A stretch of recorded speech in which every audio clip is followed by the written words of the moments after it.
The Son of Man himself did not come to be served, but to serve. That word, service, it covers so much. And as Father Richard has indicated, there were right two books looking for preferment.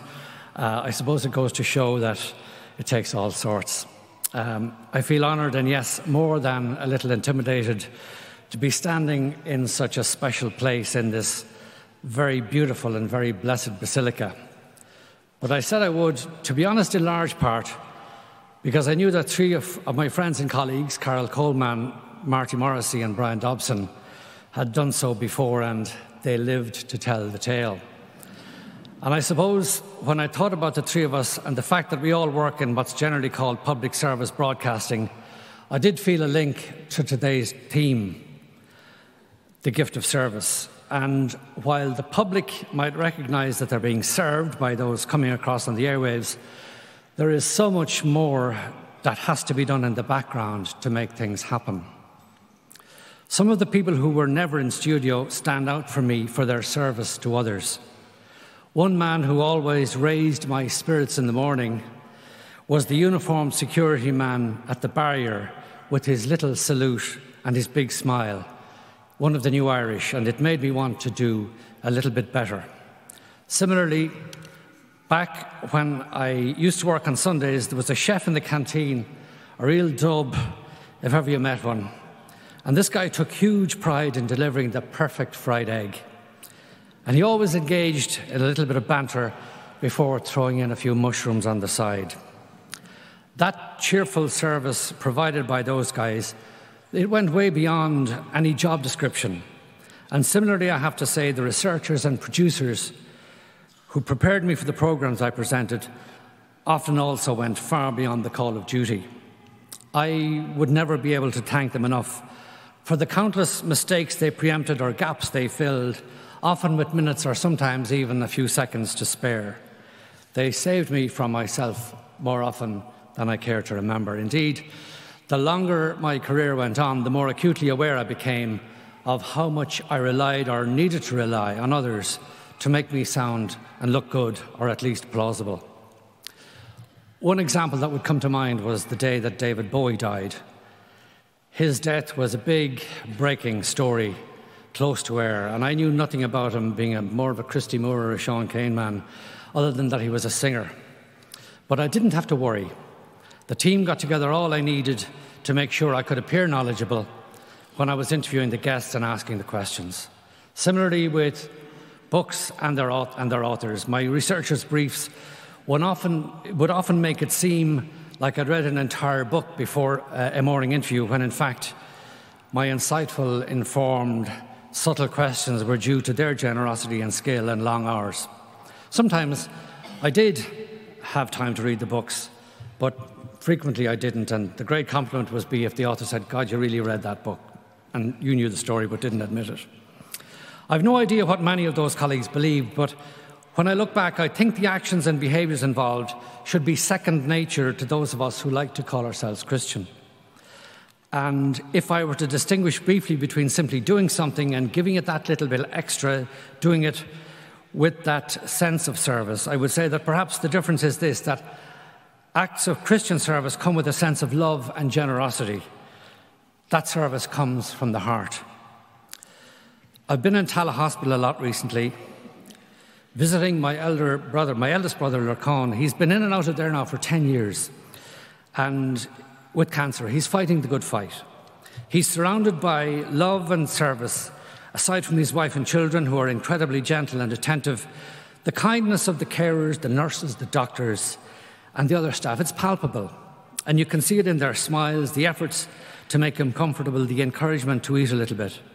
You simply cannot put a price tag or a paycheck on that kind of love, the particular type of love I'm calling service. Lorcan, when he has the energy, is texting friends, sharing pictures of his grandchildren, showing strength, smiling for loved ones and thinking of others. He's even thinking of you and I here, because when I reminded him I was coming to knock, he said, "Be sure to give a shout out to the Mary's Meal Pilgrims," one of the many charities he supports. Now, I'm not sure about today, but I do know they were here in numbers yesterday, all of them living reminders of St. Francis of Assisi's refrain, "It is in giving that we receive." This is the great mystery of service and divine love. It is in giving that we receive. Lorcan is one of those countless people who has made service to others a way of life, be it in the GAA where he worked and played, or in his parish and family tree. A couple of years ago, his good friend, the parish priest of Newbridge, Father Jimmy Doyle, he died suddenly, and my brother produced a book of tributes to him so that people would know the story of a good modern-day priest. In a good life, service is at the centre of everything. I think we'd all agree that at the end of the day, at the end of our lives, all that will really matter is what we have done for others. A former papal nuncio, Archbishop Charles Brown, once put it this way when visiting our parish in South Dublin. He said, the whole gospel could be summed up in 5 words. 5 words. You did it to me. You did it to me. What this means is that in any encounter we have, there awaits a child of God, an encounter with Christ, waiting for you to love and serve. About a dozen years or so ago, Lorcan and I went to visit 2 of our aunts in South Africa. Anna and Celia, they were sisters of the Holy Cross, and their religious vocations took them from a hillside in the Beara Peninsula in West Cork, first to Belfast and then to Pretoria, where they spent decades working in the field of education. Sadly, Celia died in South Africa before we arrived, though we were there for her funeral. Anna, meanwhile, went to heaven on Christmas Day a few years ago at the great age of 99. And they were like many thousands of other Irish women who served both here and abroad over the centuries. Decisions to serve took them to the ends of the earth. They became great teachers, nurses, servants of God in ways that no AI or technology ever could replicate, because their work was human and divine. It came from the heart, and they saw God in every single person they served. I think there's something else, though, about a Christian notion of service. The other side of the coin is gratitude. When we are grateful, be it for our God-given talents or the service we've been given by others, we can pay the gift forward and help someone else along the way. One of my sons, a very good teacher in the making, he recently suggested a little experiment on a practice to build into my life. Just think of a person who has made your life better in some way, great or small. And as you give thanks to God for them, see if this doesn't encourage or inspire you to reach out in a similarly generous way to someone else. Of course, the other challenge of love and service is that we must be prepared to offer them to all. Christ doesn't allow us to choose the people with whom we will act as Christian. Indeed, as I prepared these words, I was reminded of a very saintly priest in our school in Galway. He used to bring a group of us on a cycle every Sunday. The purpose of the cycle was to bring food and clothes and maybe some little treats to some traveller families camped on the side of the road, literally camped under canvas on the side of the road. And around that time, a traveller woman was allocated a house, a council house in Galway. And there was a big protest, people with placards outside the house, because allocating a house to a traveller was treating that woman, Annie Fury was her name, as one of us. But another priest in our school didn't care about those protests. He brought her up a bag of coal. The delivery was probably disapproved by some of those protesters because he had transgressed the boundaries of us and them. But to him, there was no such distinction. She was just another child of God, a human being in need of love and warmth, and no less deserving of dignity. But you know, for all the merits of practical Christianity or beautiful acts of service like these, and we can all think of them that we've seen and enjoyed and benefited from, that's not why we need priests. There's a deeper reason. I'd like to quote from an American bishop. He has his critics as well as his admirers, but I'm not sure that many people could disagree strongly with these words of Bishop Robert Barron, who wrote about this recently on his Word on Fire platform. He said, "Priests have been needed in every age, and they're needed today. For the kingdom of heaven must be proclaimed, the poor must be served, God must be worshipped, and the sacraments administered. We are wired for God. We will never satisfy the deepest longing of our hearts apart from God. The secularist ideology teaches us that sufficient amounts of wealth, pleasure, power or honour will make us happy. Who will counter this, he wonders? Who will speak to this culture about the beauty of God? Who will remind us that our lives are not about us? Who will break open the words of the gospel and spread out the banquet table of Christ's body and blood? This is why we need priests, says Robert Barron. We are less than a decade away from the 1600th anniversary of the coming of Christianity to Ireland.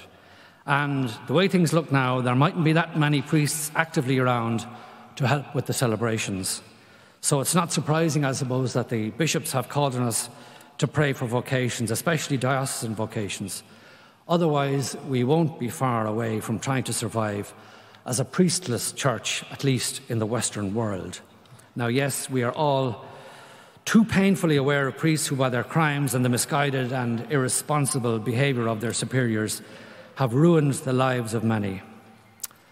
As it happens, of all the answers to the thousands of questions I asked on air, one kind of sticks in my mind maybe more than many others. I asked Archbishop Eamon Martin of Armagh, just how long will the Catholic Church be haunted by the abuse crisis? Hopefully forever, was the start of his answer. Hopefully forever, he said. Because, as we know, when you're talking about a crisis on a scale perhaps more damaging to the Church than anything in history, it needs to be remembered and never forgotten. So, as we move to a close in these remarks, I think it's right that we think about and pray for those called to the priesthood, those who have a vocation to show Christ's love to the world in a particular way. We can, all of us, I'm absolutely certain, can think of a priest or priests who has or have made a positive difference in our family circle, our friends, our community, our schools, and we can give thanks for their vocation, because we all know priests and religious who have done huge amounts of good and offered their lives for others, and they need and deserve our support, our gratitude and our prayers, and we need more of them. Admittedly, we face into a future where it looks as if many young people perhaps won't be hearing or heeding that call to become priests. Those young people, though, they still need our support and prayers, and for them, actually joining the priesthood is probably an unlikely step.